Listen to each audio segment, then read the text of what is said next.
What happened He last has, night? And we haven't used the yeah. word token, crypto, meme coin yet. So I started it and, I was expecting crickets. And instead, When you say he's, started it specifically, what do you oh mean? yeah, launched a Twitter account. It's Hmm. at I'm your Alfred is his handle. Set it up so that it connects with Twitter's API, and I had him do his first tweet, which was online. I was like, you tweet what you want. Okay, we're live. We are live. Good to We're see you, live. Seth. Good to see you, Matt. It is Wednesday, February 25th, 2026. It's 12:30, sunny afternoon here in Arizona. Not where I thought I'd be these days, but here I am. What about you? Snowy post blizzard in New York City over here, but yeah, I was telling you, like, people were like, how's the blizzard? Are you okay? And I honestly kind of forgot it was happening because I've been so deep down the rabbit hole with AI agents, vibe coding, all of it. And so, yeah, it's been, on some level, I can't believe it's already the end of February. And on another level, I can't believe how much has happened in that time span. Yeah, it's just a strange time. I keep saying that. It's kind of a little overused. How are you feeling? Let's start there. How are you feeling as a human being at this moment in time? What's on your mind? What is like top of mind? What is the biggest change for you these days? Yeah, it's a great question. Well, look, I think the biggest change is these technologies and the savviness to use AI coding tools and AI agents. That has been the story of my 2026, and thank you to in no small part thanks to you for helping onboard me and show me the ropes with Claude Code in January. And since then, it's just been straight down the rabbit hole. And I'm feeling really excited, feeling really energized, probably more so than I have in years. What's happening right now is unique, but it reminds me, this level of excitement and energy reminds me of like 2020, 2021, the early days of that boom, and the discovering on-chain digital art and what was happening with creatives in that space. This feels like another sea change, and one in which I no longer feel like a passive observer and a shallow end user, but one where I can actually leverage the technology in ways that the sky is the limit, and in ways that build skills that I simply didn't have before. So I feel incredibly excited. I feel a bit overwhelmed by opportunity, which is a great place to be, but it's still overwhelming. And I am feeling really, I think empowered is like a good word for it. Like, I wake up knowing that there are real things, like I have real leverage. There's real things that I can accomplish each day using these tools that I could not before. And it has been a very inspiring journey for me, and I'm loving it. And I am just like in 2020, 21, I am seeing how far down the rabbit hole goes and sharing my journey and trying to help anybody else follow along and get involved, because I do fundamentally believe this is going to change the way humans live, work, interact, transact, you name it, in the future. You said, I think you tweeted recently, and I think this is happening to a lot of us, is that you are spending a lot of time in the terminal. So much time. Yeah, what's that? Describe your evolving relationship with this terminal application that's probably been on your Macintosh as long as you've had one. Yeah. So, I did tweet recently. I was like, I hadn't really written a line of code before this year. I did some computer programming, C++ as a kid. I've used terminal to like mostly deal with issues with my computer, and usually working with one of our engineers or, someone on our team who has that level of knowledge of software and development. But it was like terminal was always this kind of black box, literally and figuratively, that, I almost felt like I was like diffusing a bomb. Sometimes it's like you don't want everything to go wrong. You know that with the wrong prompt, you could erase your system, and it's if you don't know the right prompts or you don't have the right tools to use it, it can be quite intimidating. And so I tried to stay out of terminal as much as possible. I was like, if I'm not using terminal, it means if it's not broken, don't fix it. And I do think that when I first was learning about these AI coding tools, I originally was gravitating more towards ones where I would not have to be using terminal, because that just felt more in line with my skill set. I know when we talked, you made it really clear that if you're not using Claude Code with terminal, you're not getting the same level of control and efficacy. And after is our it like first is it call, like manual? Is it like stick shift versus automatic? Like, what's the analogy? Yeah, I think there's stick shift versus automatic, but it's also like before terminal felt like a window where I wasn't supposed to be. I'm like, I've like ended up in the back end somehow, and I need to find my way out of here by saying the right things to get the right thing done without tripping any wires and messing things up. And now it just feels like a window into imagination where I can literally do anything I want to do and build constructively without fear. Obviously, there's still security concerns and things you have to keep in mind, but it's like totally flipped the script. And now I see terminal as a place where I can bring ideas to life. And that's incredibly empowering. And so it's amazing how quickly that shifted. And Claude Code is really the reason for that, because once you have Claude Code, you can speak to it in English, in normal English. It doesn't have to be perfect English. It doesn't have to be perfect prompts. You could say, like, take me to this place versus having to know CD and LS and all of the other, like, technical terms. More importantly, it's like, you can speak plainly to it, and it can do very powerful, very technical things. When I'm explaining vibe coding to friends, I often reference Karpathy's tweet where he said the hottest new programming language is English, because I think that's the best way to think about this. It's like you no longer have to speak a programming language to be fluent with creation, and to be fluent in building, and to be fluent in deploying and shipping and bringing ideas to life. And so, like, I actually think the term vibe coding, it's fun, I like it, but I actually think on a surface level, it actually kind of discounts a little bit of like the seriousness of this, because what you're really doing is you get beyond like kind of the technical side, you get beyond the hype and all of it. It's like you are allowing people without technical backgrounds to bring ideas to life with nearly no friction. And you're collapsing the barrier between inspiration and execution in a way that I think is incredibly empowering. And yeah, it feels like one of the most dramatic shifts that I've lived through. So if we go back to your experience with, it's now media, but at a time it was NFT now, there's kind of some similar dynamics, which is, and I had a similar role with Bright Moments where I was sort of a producer, right? I was not the artist, but I was creating an environment where amazing art could happen and NFTs could be generated and dropped. But I never dabbled, with the special sauce myself. I never did my own NFT drop. I never considered myself an NFT artist or a generative artist or an AI artist, even though at times I am. There was a real distinction between, the modes of production and creation and distribution. And now it's kind of all collapsed, right? And why is that? And how does that feel in a way? Because is it because it's engineering and not art? Are we more comfortable getting our hands dirty with programming and engineering and less of an imposter syndrome than saying, oh, wait, suddenly we are artists? Do you know what I mean? I do. I think there is kind of a frame shift there.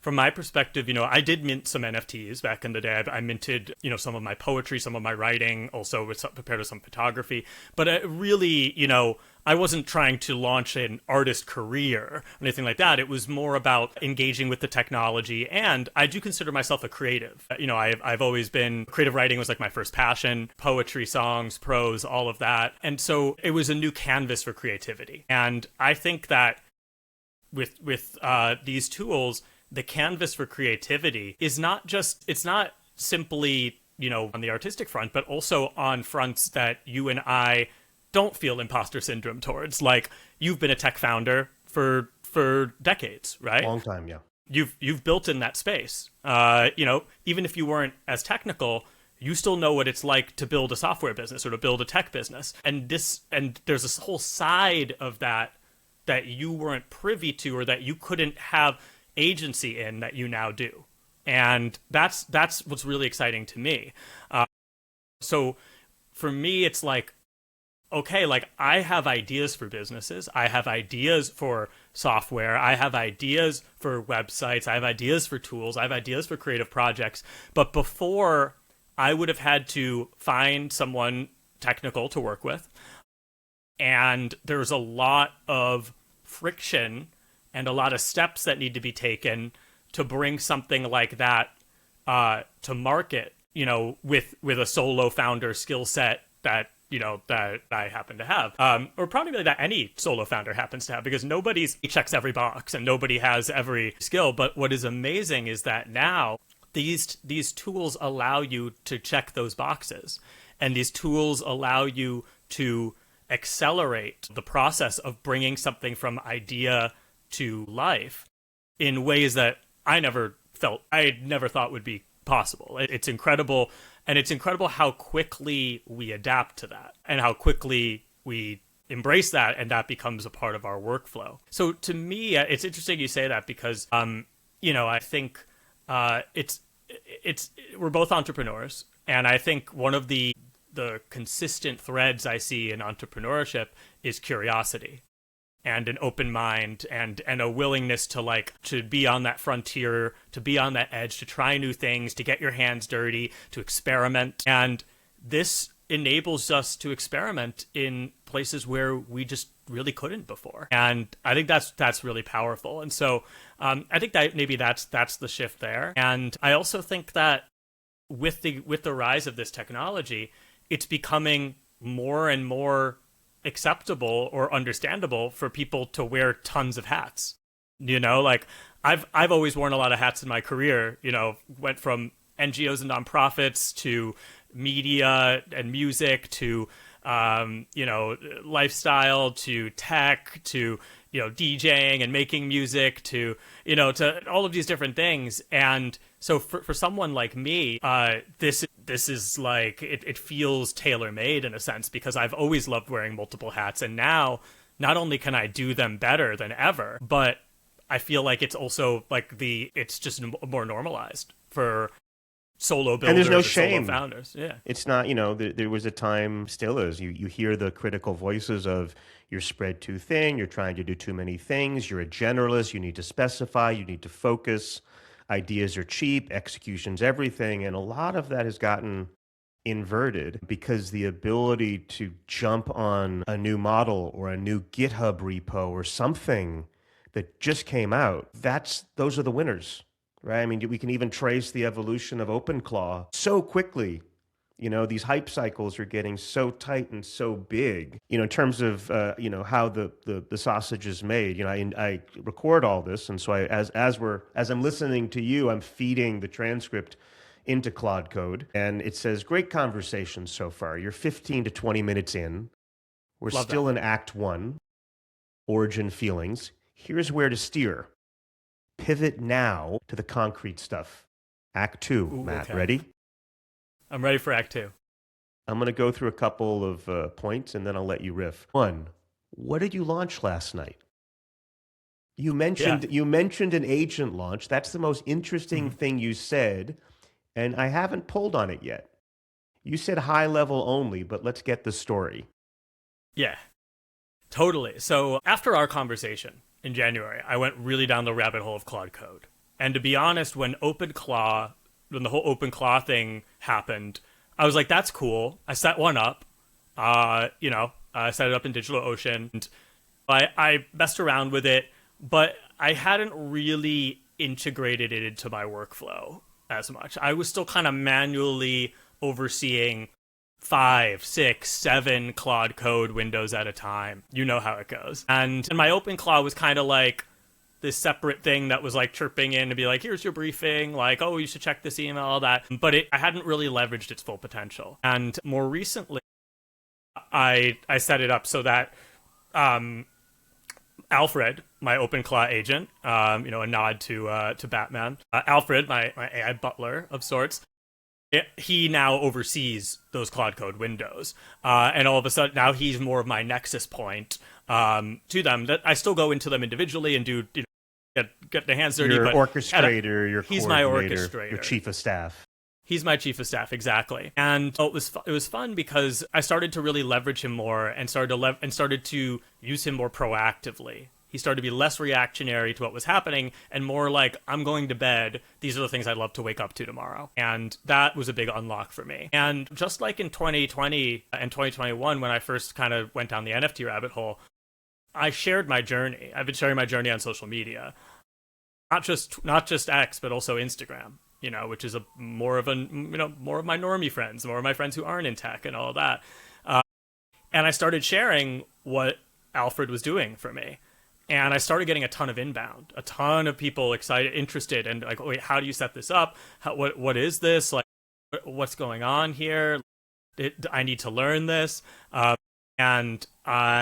And people started like referencing Alfred, and then so the more I posted about Alfred there, the more people liked him, and so I was like, it's kind of fun, and I've been helping people get set up, advising, helping people kind of get their set up on OpenClaw, set up with Claude Code, getting set up for like what they want to do, and a lot of that inbound kind of happened because I was just posting about Alfred, and people were interested, and so I was like, I've been seeing some other builders in the AI space launching Twitter X accounts for their OpenClaw agents.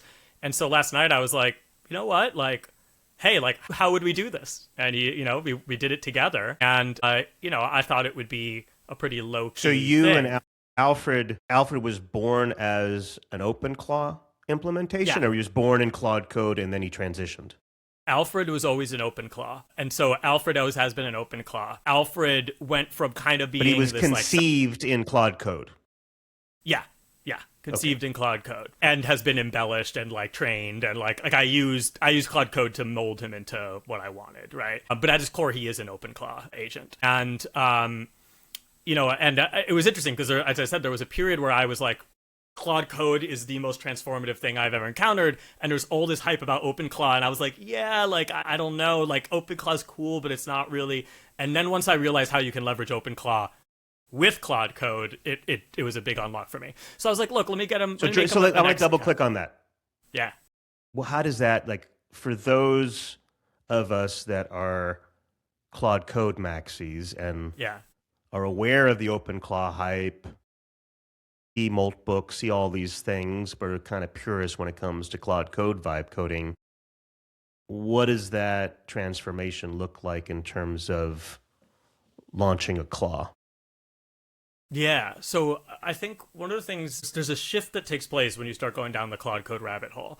And it goes from like, I'm trying to understand this to like, how many of these windows can I have open at once to do all the things I want to do at once? And it's like, it was funny, like when I tweeted about like I have 5 open, I was like, I want 10. I was like, I'm about to buy a Mac Mini or a Mac Studio because I need it all, and I need it to not all be on my, I can't have all that happening on my local. And so I was like, but there's a shift that takes place there, and as you start to do a lot of concurrent projects, different projects in Claude Code, it can be tough to keep tabs on them all. And you'll realize, like, oh my God, this one, like, I thought it was doing it, but there was an approval that I didn't see. And so the past 6 hours, like, it's just been waiting for my approval. Like, this one's been done, but, like, I need it to, like, constantly prod it on, like, what's next. And, like, what's great is, like, Alfred can be that kind of proactive orchestrator, like you said, to ensure that, like, he's staying on top of all of them, that he's flagging when any aren't progressing, that I could give him instructions and set it so that, like, he could just see it through and, not have permissions getting in the way. And then it's also, like, rather than have to sort through all of my different terminal windows and be like, let me go to this. Is it this one? Is it this one? I'll be like, yeah, I'll be like, yo, Alfred, what's up? Like, give me the update. And he'll tell me about those ones. I'll know where they're at. And then I could be a lot more targeted in which ones I open and how I address them. So Alfred was conceived in Claude Code, and now he is helping you to coordinate and manage your Claude Code instances. It's like Darth Vader and Obi-Wan Kenobi, where at first I'm the master. At first I was the student, now I am the master. Yeah, it feels that way. It feels that way. And so, and I also think that like it was So the easier for hype around people. OpenClaw is real.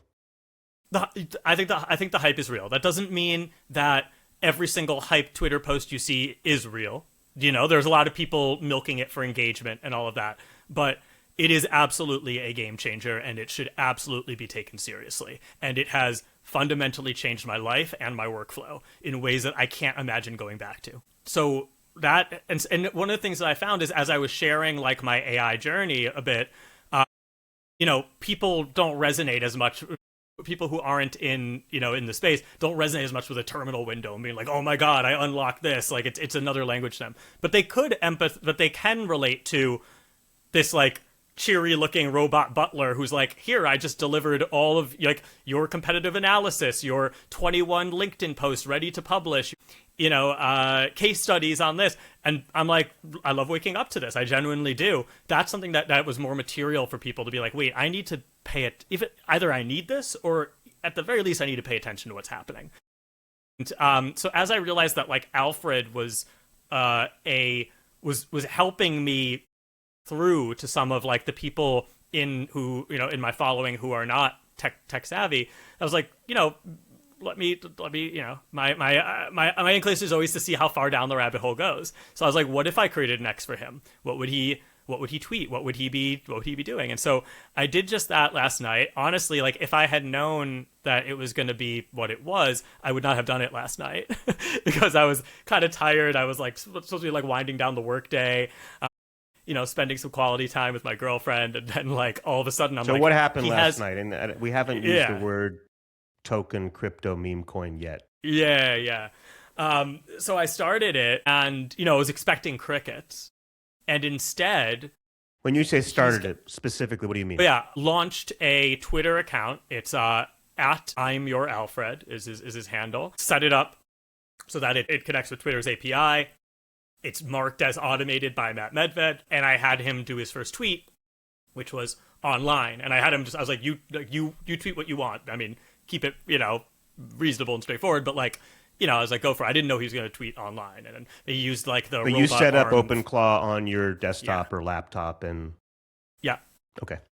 And immediately, he's just getting flooded with followers, flooded with tweets specifically around coins that have launched called Alfred on multiple platforms, on BankerBot, on Base, on Solana, Pump Fun, and all of these, replies and people being like, how do I like what's your address? Like what's your Solana address? Like what's your Base address? We want to give you the fees. We want to connect it.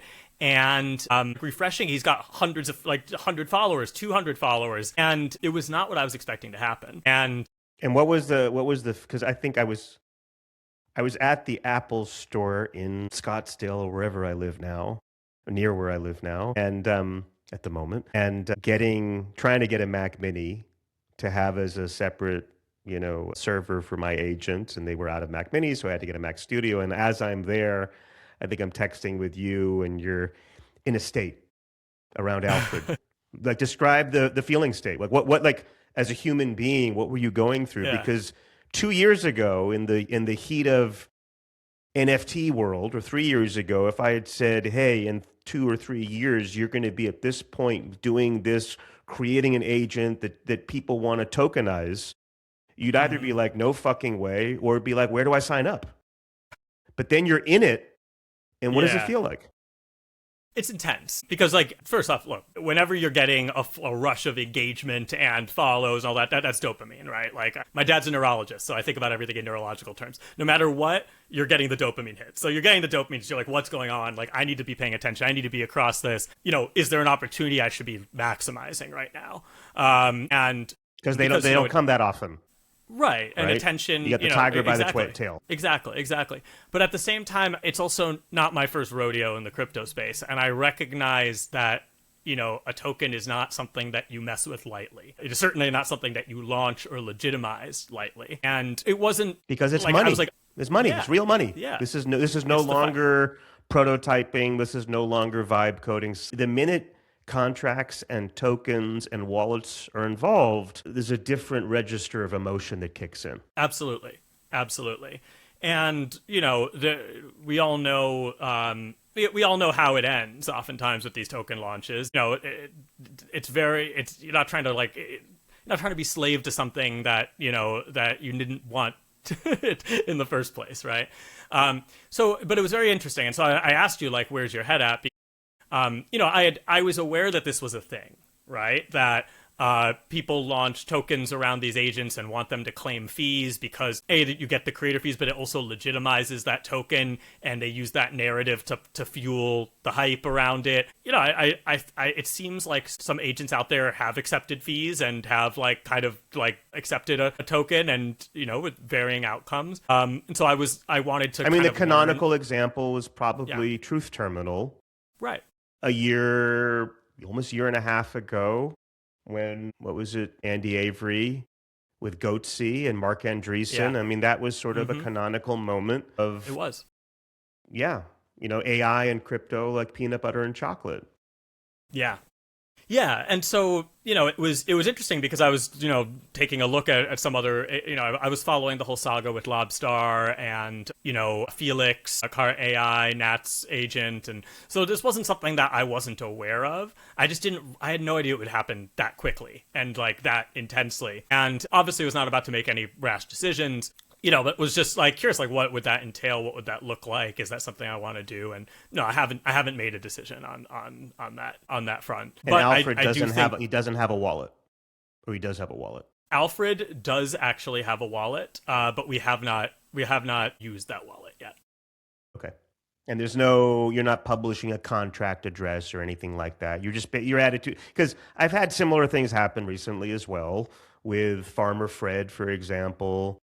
Mm-hmm. I'm working on the Spirit protocol, and our friend, we were talking about this before we started recording. We've had in terms of our crypto journey, we've had the benefit of a lot of art and a lot of artists and a lot of beauty that had counterbalanced the degenerate, unsavory impulses of other crypto crowds, right? Right. And there's a balance. And for better or for worse, that art movement is small compared to what's happening in vibe coding. Vibe coding is big, and agents are big.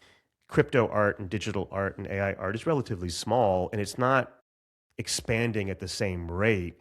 And so what's happening, to make a long story short, at least what it feels like to me, is all you have are the degenerates coming out of the woodwork, tokenizing things. It's kind of like it's the crypto equivalent of AI slop. Yeah. It's really easy now to mint a token around anything that comes out in the AI space. Any interesting agent, people are banker botting or whatever that, clanking these tokens, and it's just get away. And when you listen to Pete Steinberger from OpenClaw describe how miserable his life was because of our community of crypto people, it's very cringe. It's very embarrassing, and I don't know where it goes. I hope it gets cleaned up. But you dealt with it, and you're dealing with it, and I'm dealing with it too. And I feel like the only way to deal with it is to ignore it and not give it any attention, because hopefully there will come a time to tokenize and to use tokens in interesting ways so that these agents can be sustainable, because they're not going to take credit cards and they're not going to take cash. They're going to need to transact on chain, and that's what 402 is for, and all these other new agentic wallet primitives. But for the time being, it's like walking through Times Square in the 70s. Not that I was really around, but it's kind of what I imagine. Times Square is a good analogy for it. Yeah, no, it's interesting. And also, just to clarify, I actually created Alfred's wallet prior to making the Twitter. So I didn't make that in response to all the tweets. I'd already created that, and then I was like, oh, wow. Okay, well, I'm definitely not posting this, at least at this juncture. And so, and it's interesting because it's interesting to me on multiple levels, because it happened instantaneously, literally instantaneously, which tells me that this was already automated, where they were scanning or looking for automated X accounts tied to figures with followings, you know what I mean? Because it was so instantaneous that this all happened. And so, and I mean, that is just fascinating. That's just fascinating that is now a thing to begin with. But I also I think you make a great point, which is and we were talking about it before we came on. You and I have been in the crypto space for a while. I feel like we've built up a bit of a tolerance for some of the cringe casino meme coin degenerate behavior that exists here.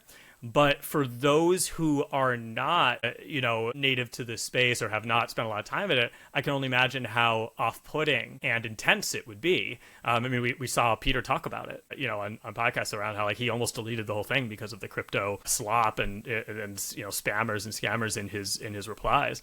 And so I also hope that gets cleaned up. And, I think you make a great point, which is I did tweet being unofficial meme coins to make clear that the ones that have launched are all indeed unofficial. Could it be interesting to tokenize Alfred in a proper, sustainable, intentional way in the future? Maybe. That could be really cool, but it would need a real plan, and it would need a real strategy, and it would need to be sustainable, because I think otherwise, what are we doing here, right? But I do think it's so right now it's been just really interesting for me to just explore tweeting different things. The way I have it right now is every hour he sends me a bunch of drafts. I have him scanning various things. He's staying on top of news, things like that, anyway, I was already doing.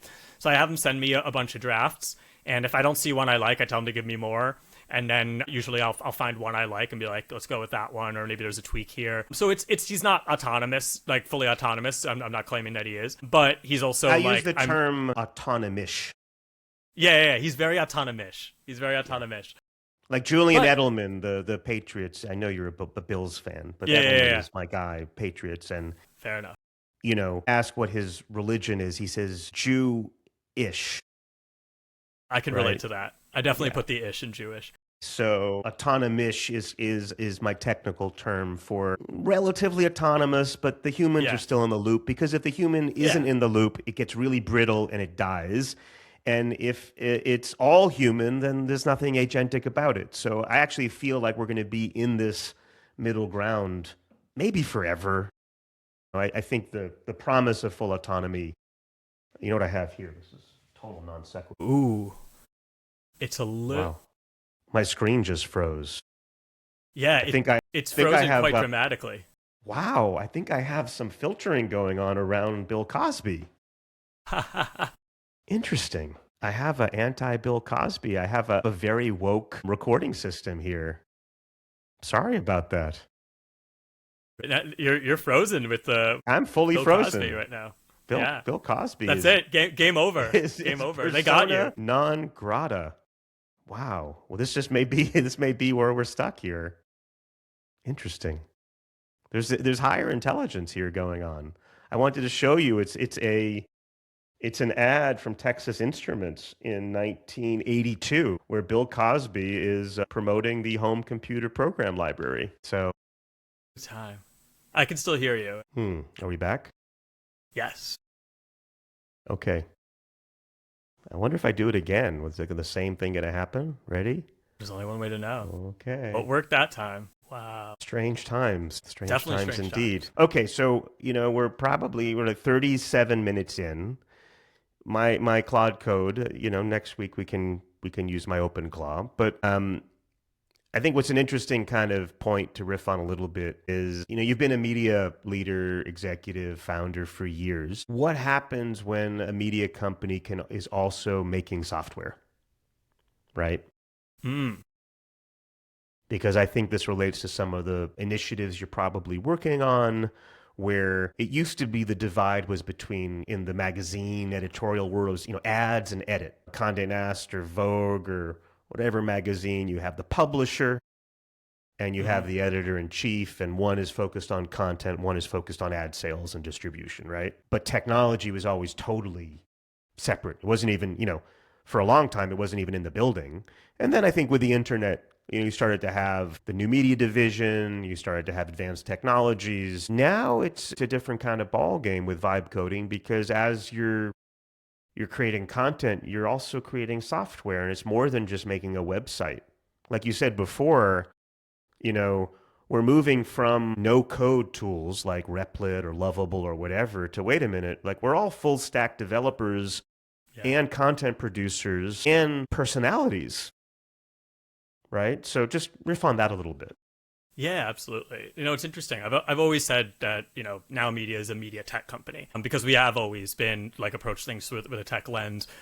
We have built software like Sovereignty on chain media tool suite for like minting content on chain, and have always seen media through a tech centric lens. And I think that is going to become increasingly more common, especially as the barriers decrease. Shout out to, we have also an amazing CTO, Aaron Baker, who is also an amazing developer, an amazing artist. We did the Now Pass project launch with him. He did all the art for that. I mean, he's just an amazing developer, designer, creative, and an artist himself. But not every company has an Aaron, right? And so putting these tools in the hands of media companies, I think, is going to be really powerful. And I also think about like the power of personal software.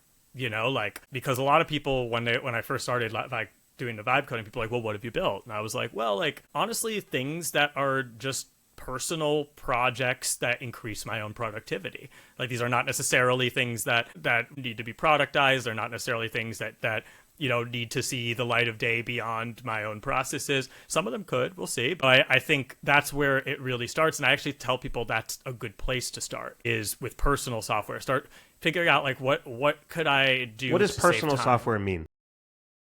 So like you think about like what you spend your time doing, whether it's writing, whether it's podcasting, whether it's, whatever whatever your pursuit is, if it's sales, if it's, client relations, you name it.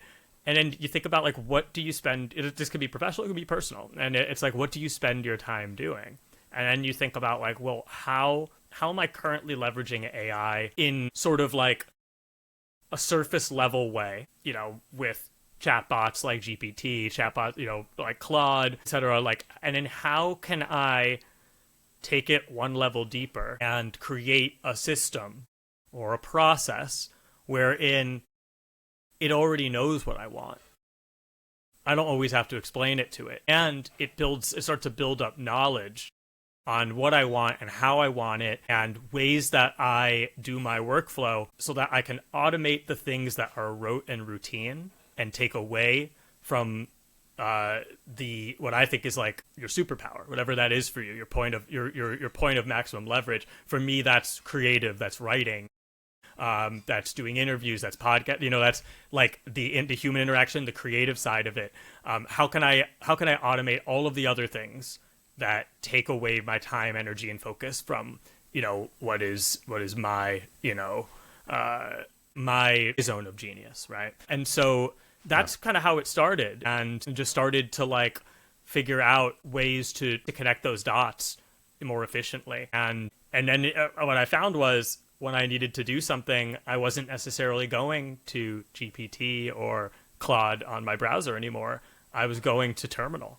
And I was engaging with Claude Code on Terminal, and I was starting to build sort of a history of interactions and preferences and things, and started to think about, okay, how can I better systematize this? How can I create like more definite, more detailed processes, and started to build out just like what I call like personal software, for application in my own life. And I think that's a really help people, like that's just a good way to start exploring, because the more this, like the more reps you get with these tools, the better. Even just a little bit of time consistently focusing on it, it really compounds.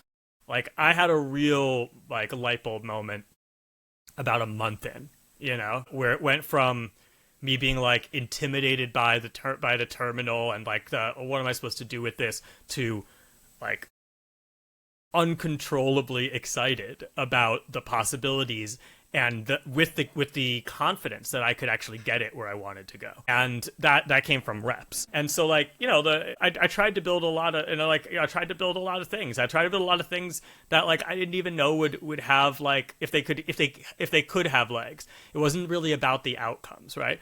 Like, it was more about just like shots on goal, and it was more about just reps. And you start to see like, was this useful? Was it not? Did it help me if it didn't actually create something that I am now using, could it at least help me? Did it help me like solve an issue or a problem, or better familiarize myself with a certain tool or a certain API?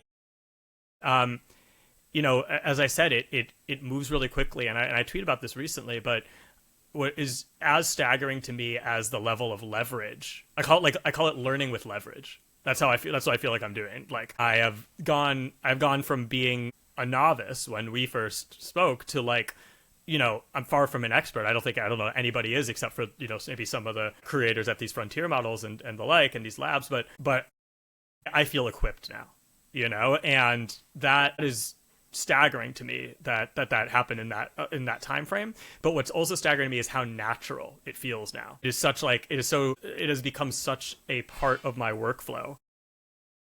Yeah, nothing is intimidating the way it Yeah. used to be. Exactly. Like I think of it like is a kind of critical stance that we now have as creators about technology where, wait a minute, I'll give you an example. I got a camera a month ago and I was going to install like this, a Capture One, this software that's going to replace Lightbox or replace photos. And it's like a gazillion gigabytes. And I was like downloading and I'm like, wait a minute, do I need all this? Why can't I just make the piece that I want to connect the camera to the computer to get the photos that I want? Right? It's like you can do anything.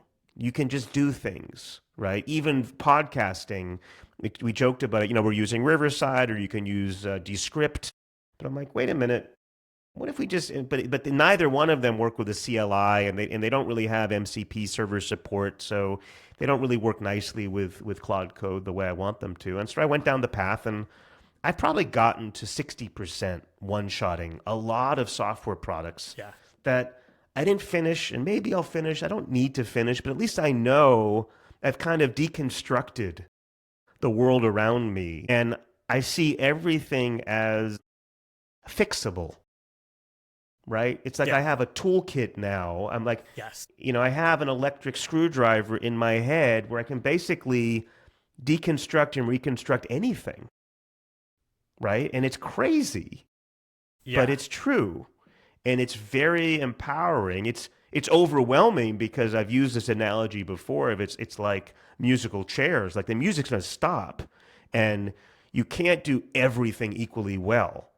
Right? Which is why for you, it might be media publishing newsroom software, right? That you're going to want to focus on something that, you have some pattern recognition around, right? That you understand the limitations of traditional software and you can redo it in interesting ways. A lot of people, there's a quote, I think it was from one of the Facebook founders, maybe it was Adam D'Angelo or somebody, 10 or 15 years ago, where it's like the greatest minds in the world are focusing on increasing click-through rates 1% on banners, right? Similarly, like some of the greatest technology minds in Silicon Valley, like their moonlighting projects are making fitness apps with vibe coding. And it's like, we don't need more fitness apps. Maybe we do, like, I don't know, but like they're fine. Like focus on, and that's why I think we need New York and Berlin, interesting cultural communities to take these tools and do things with them that is not going to come out of the typical frontier lab or the typical Silicon Valley startup, right? It is a leveling technology. Anybody can write any kind of software they want. So what are the really interesting, weird moonshots that, otherwise you'd think is impossible? We want boldness. We want ambition. If you're going to take a swing, make it deep, swing from your knees and go for the fences. Don't make a fitness app or a to-do app. Anyway, yeah, absolutely. That's my. No, I'm with that. But I think that I think that this technology, the more you use it, the more you realize not just how deep the rabbit hole goes, but also how blue the sky is, right? How much white space there exists, how open that is. And I think that there are certain things that a lot of people are going to try to do. A lot of people are trying to make polymarket trading bots, right? I tried. Yeah, I made one. It was fun to make it. It was actually profitable. I just don't think it could be scalable. But and I'm glad I built it because it was an exercise in understanding how does Claude Code and a bot I built in it connect to something like Polymarket. How does it handle, these different things? What are those factors? I like the iteration process of like, it just lost on two of them because I forgot to put this thing in. It was all a learning exercise. Ultimately, I didn't really expect to create like a bot that was going to become an infinite cash cow or anything like that. But it was still an interest, but I learned from it. That was what I think was the critical thing. And so, I don't necessarily have a problem with people trying to like try out the lowest hanging fruit or like the fitness app or the whatever like that. As long as you use those reps to like get you further along in your journey towards making something impactful, right? Where do people find you? Where do they find Alfred? Yeah. More importantly. It's at Matt Medved on Twitter and on Instagram, and on Alfred is at I'm Your Alfred, IMYOUR Alfred on Twitter, and that's it's a wild time to be alive. Thank you. This is Let's Vibe.fm. Claude Code is telling me great episode. Autonomish, the Alfred meme coin chaos. Personal software and electric screwdriver in my head are all clip-worthy moments. Don't overthink the close. You're already there. Ooh, so I like that. There we go. I like that. Meta. Amazing. No, it's a good conversation.